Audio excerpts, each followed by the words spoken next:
Milton Finch in The Magic Paintbrush.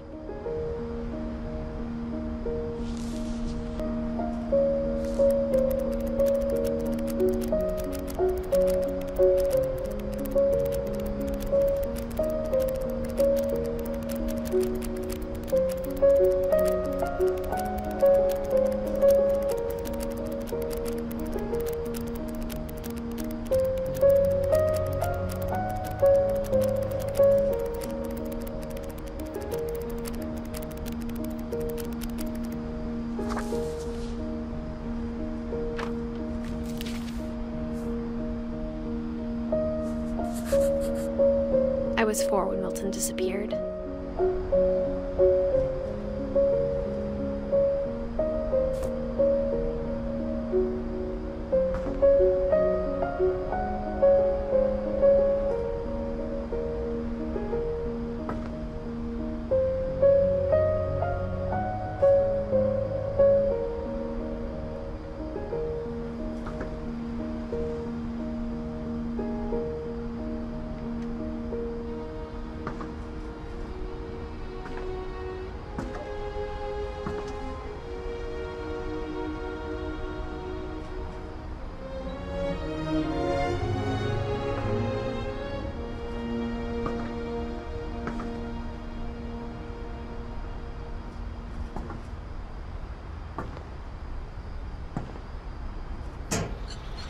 Mom spent months searching for my brother. Then she sealed the doors.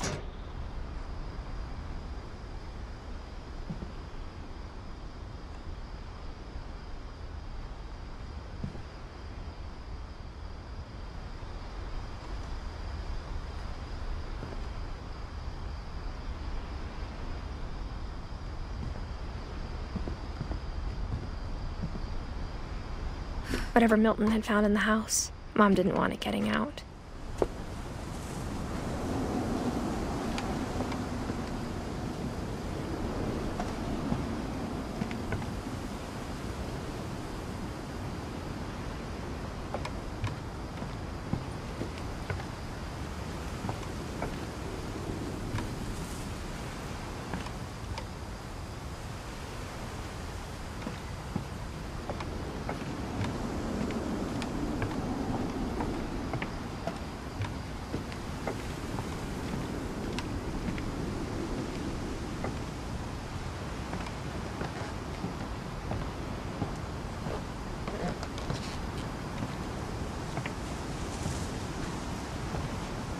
Mom definitely blamed Edie, but I think Lewis blamed himself.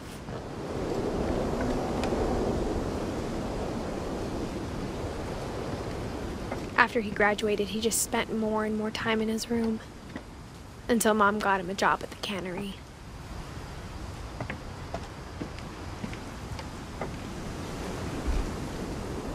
Everyone always told me to stay out of Lewis's room, except Lewis.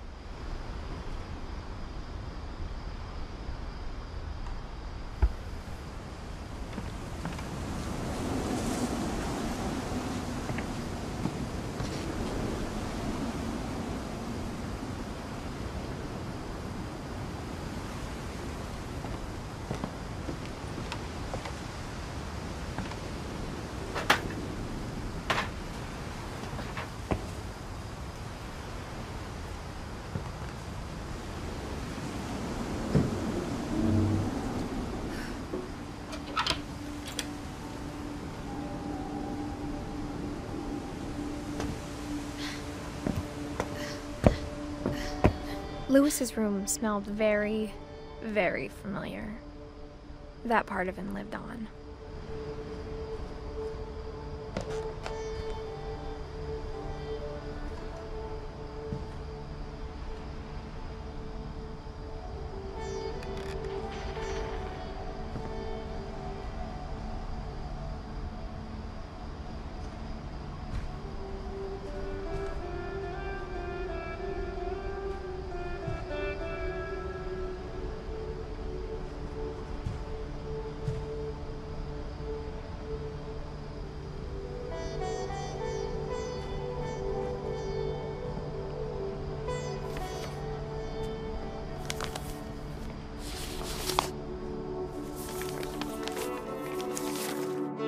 Dear Mrs. Finch, as Lewis's psychiatrist, I can understand your desire for an explanation.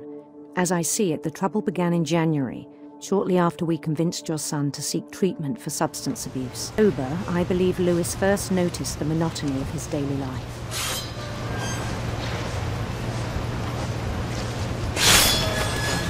He kept working at the cannery, but he withdrew part of himself. In our sessions, I saw the same behavior. His mind began to wander. I asked him to describe it.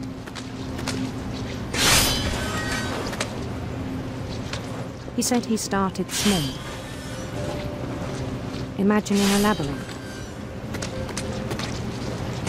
He'd feel his way about. Then something moved. Bats and toads.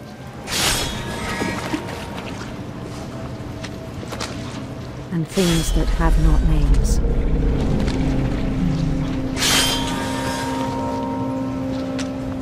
He knew it was all in his head.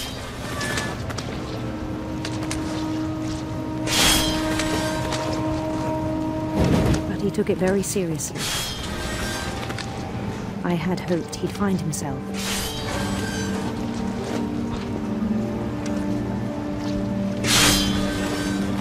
But he found something more.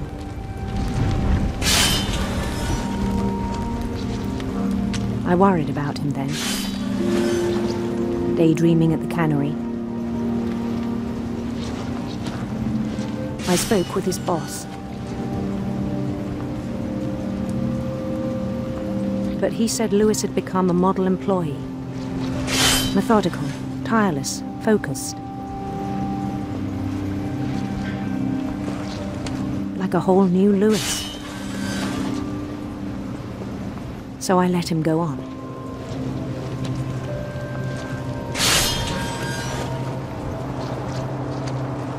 I even encouraged him. It seemed very promising at first.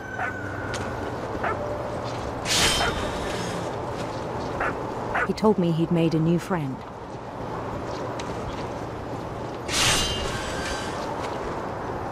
On the edge of a city he named Lewis Topia.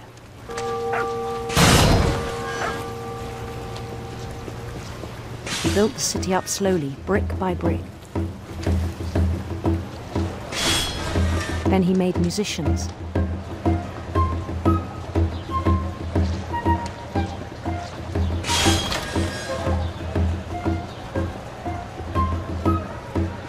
And songs for them to play. He talked about starting a band.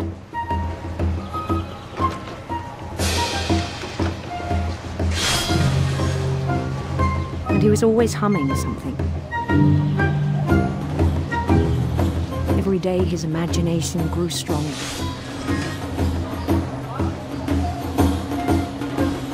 He no longer spoke at the cannery. But his chopping was as reliable as ever. Then one day it struck him that all the cheering crowds, even the stones under his feet, were all in his imagination, so he could do whatever he wished.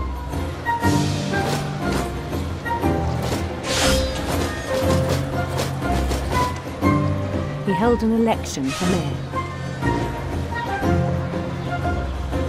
and he won. They begged him to stay, but his mind was already wandering. It became a game for him.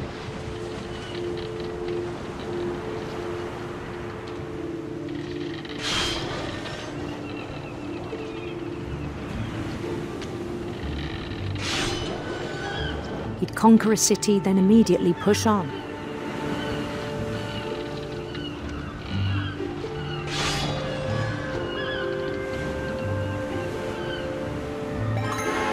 New Louisville.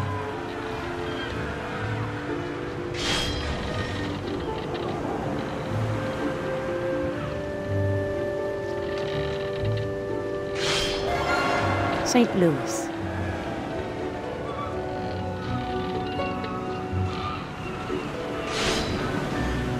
He started drifting away from our reality.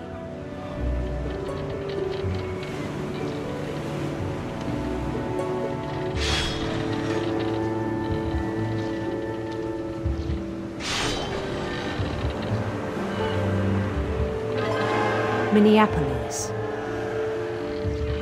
Until one day he forgot to go home from the cannery.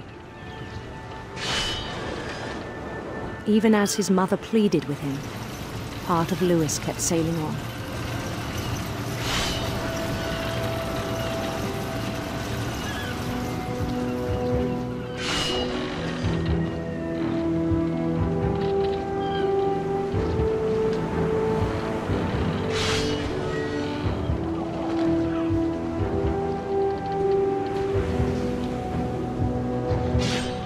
In Lewisburg, he heard rumors of a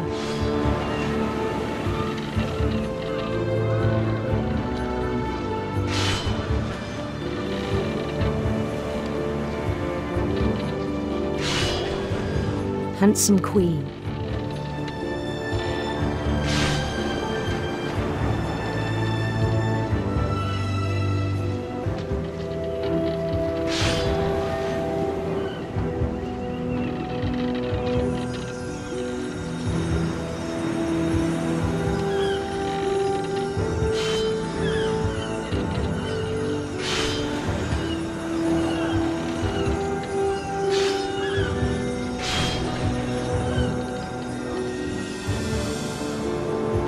The Queen was on her own quest for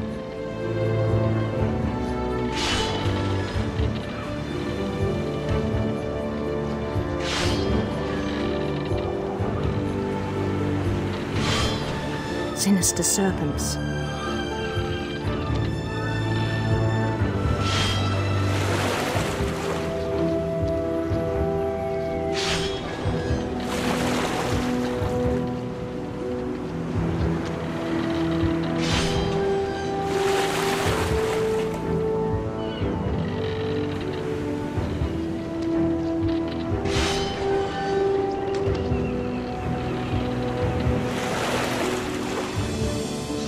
He followed the sound of her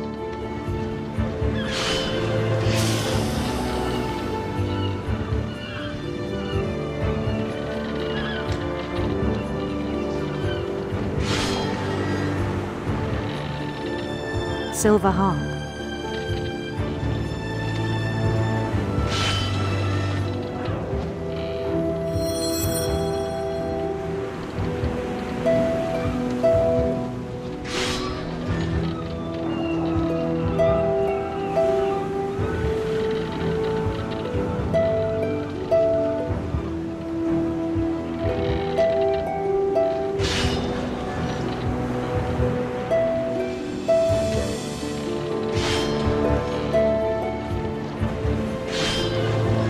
His chase led him to a golden palace east of the sun and west of the moon.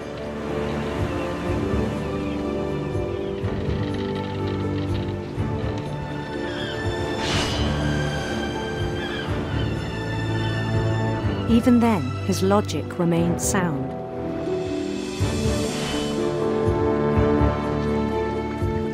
He knew the world was all in his imagination.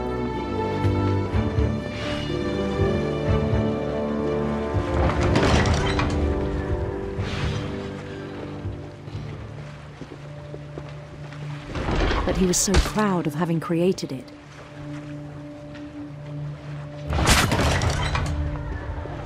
In his own eyes, he'd become something greater than a king.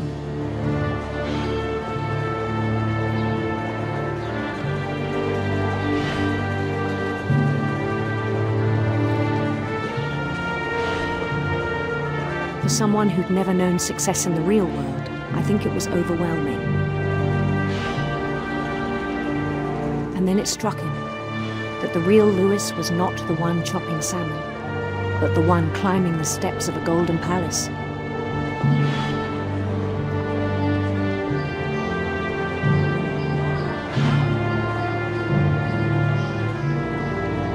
My imagination is as real as my body, he told told me. It was hard to argue with him.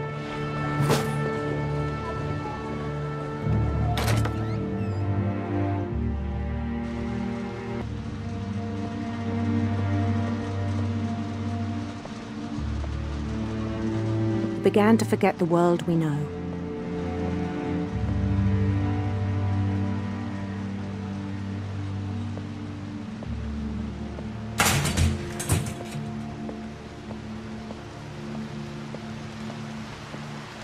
I think it pained him to remember Lewis, the cannery worker.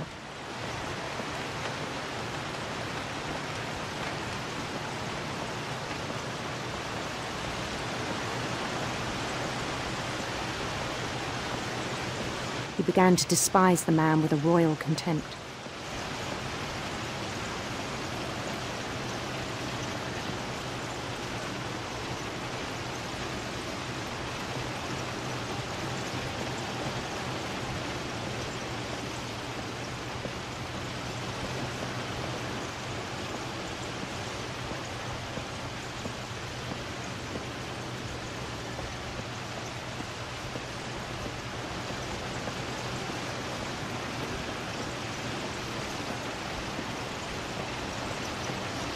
I still thought I could save him. Even after he said he was being crowned king over all the lands of wonder. The palace would be packed with his companions.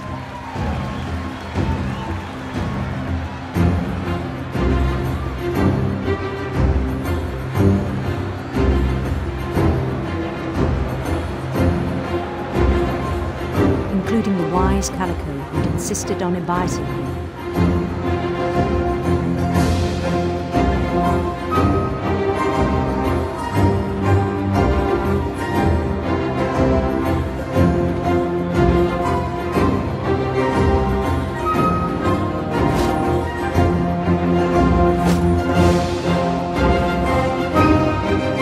His queen waited, holding his crown.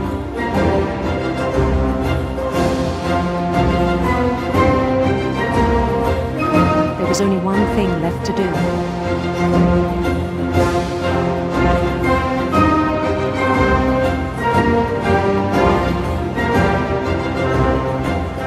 Bend down his head.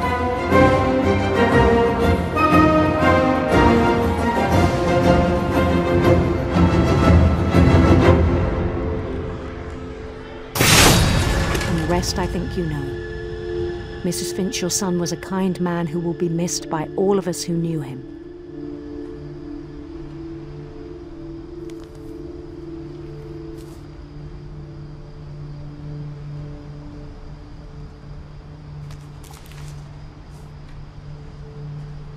My brother was really cool. I wish you could have met him.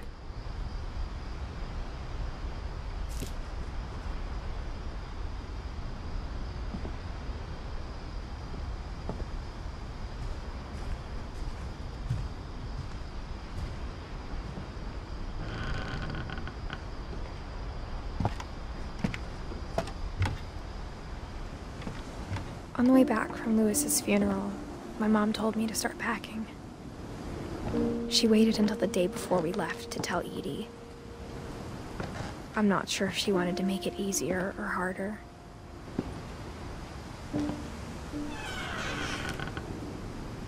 I wish we'd stayed.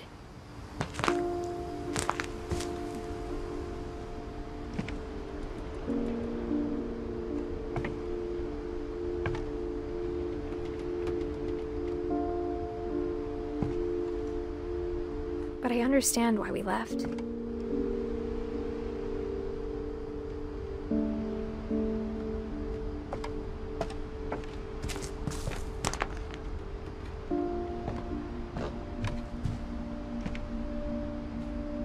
My mom ended up leaving everything behind.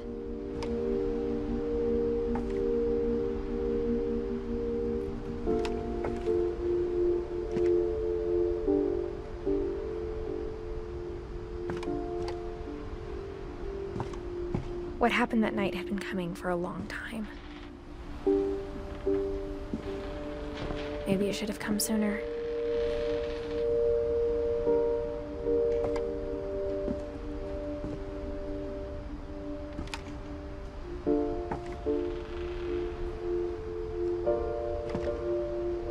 But it had to end one way or another. All that's left now is to tell you about that last night.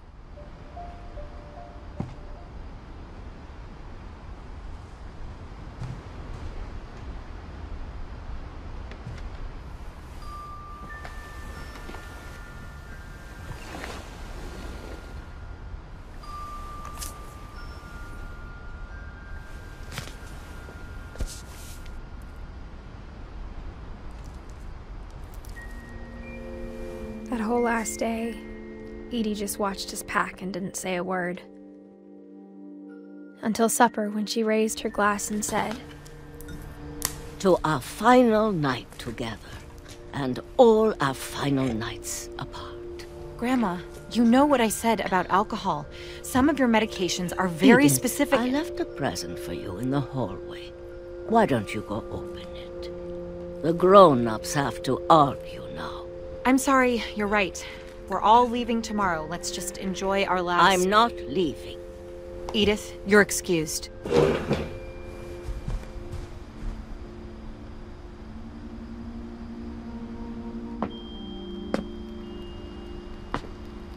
The power had been shut off that morning, but Edie always had plenty of candles. When my mom sealed the library, I don't think she knew about the other entrance. Or that Edie had a key to it.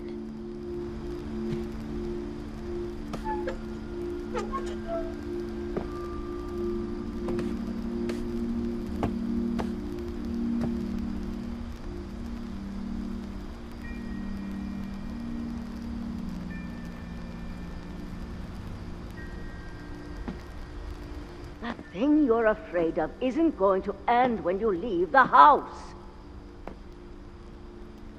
Edith has a right to know these stories. My children are dead because of your stories. I think it's best if Edith and I leave tonight. We'll have the nursing home send a van for you in the morning, okay?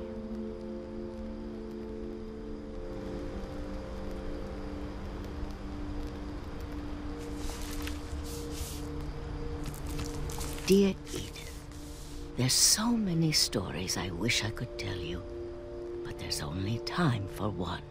This is about what happened on the night you were born. That night, the tide went way, way out. It was the first and last time I ever saw the old house aground.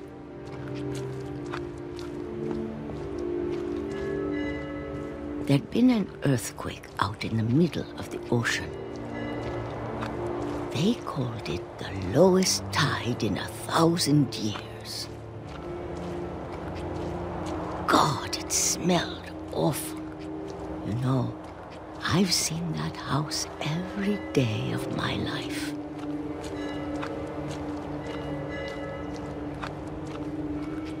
But I never thought I'd go back to it.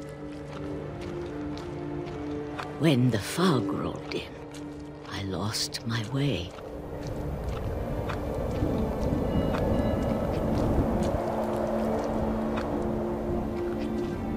I got turned around.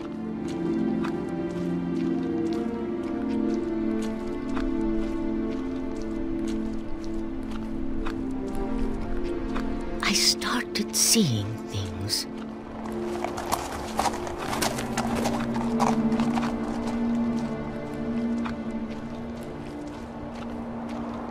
Things I'd forgotten had ever existed.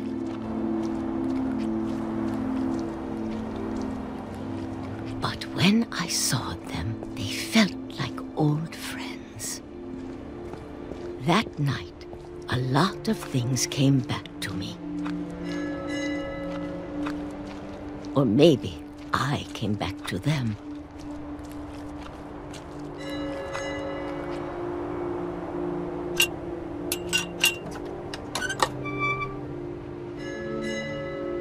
Things I can't explain, but that I need you to try and... Edith, what are you doing in here? It's mine. Edith! Mom, you're gonna rip it. Let go! I kicked and screamed, but Mom dragged me to the car.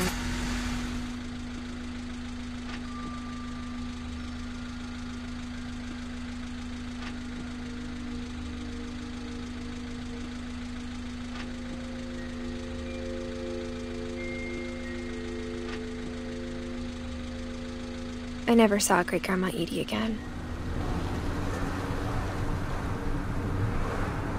The next morning, the van came to pick her up, but she was already gone. After that, we moved around a lot.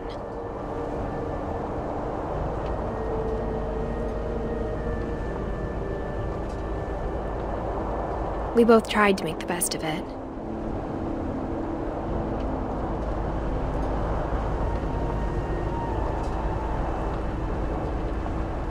A few years went by.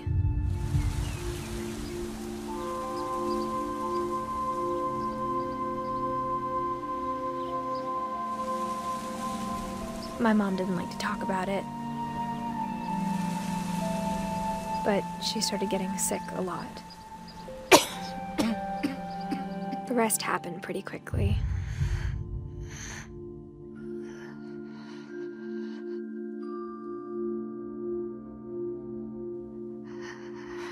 She got better for a while, and then she didn't. And then I was alone.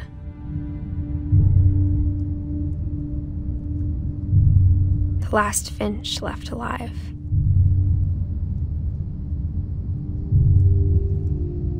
Until I found out about you. I'm still not sure what to tell you about all this. If we lived forever, maybe we'd have time to understand things. But as it is, I think the best we can do is try to open our eyes. And appreciate how strange and brief all of this is.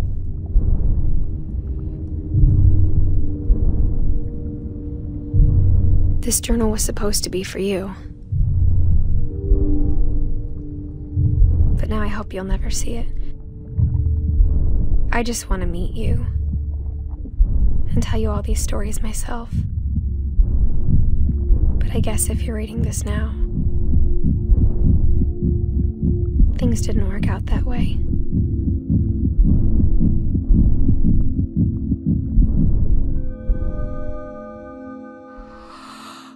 This is where your story begins. I'm sorry I won't be there to see it. It's a lot to ask, but I don't want you to be sad that I'm gone. I want you to be amazed that any of us ever had a chance to be here at all. Good luck.